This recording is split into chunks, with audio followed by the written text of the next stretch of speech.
இந்தாடா வாங்கிக்கோ. ஐயோ அடிக்கறடா. விட மாட்டோம். விடுங்கடா. விடு. ஐயோ. உறவுகள் அனைவருக்கும் அன்பான வணக்கங்க.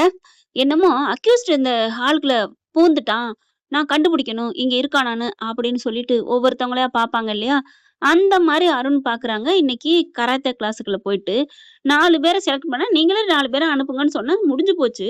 என்னமோ என்னங்க இது நல்லாவா இருக்கு? யாருக்கெல்லாம் இப்படி தோணுச்சுன்னு கமெண்ட்ஸ்ல கருத்து தெரிவிச்சிருங்க. உங்க பொண்ணான கையால கூடவே ஒரு லைக்க போட்டு சப்ஸ்கிரைப் பண்ணி ஆதரவு கொடுங்க அன்பு உறவுகளே. அருணுகிட்ட சீதா நல்லா மாட்ட போனாங்க. ஆனா 4 பேர செலக்ட் பண்ணிட்டு ஸ்கூலுக்கு கொஞ்சம் வந்து ரிலீவ் பண்ணி விடணுமா அந்த டிராஃபிக்க. அதுக்காண்டி இங்க ஸ்டூடெண்ட்ட வந்து கராத்தே கிளாஸ்ல இருந்து கூட்டிட்டு போறாங்க.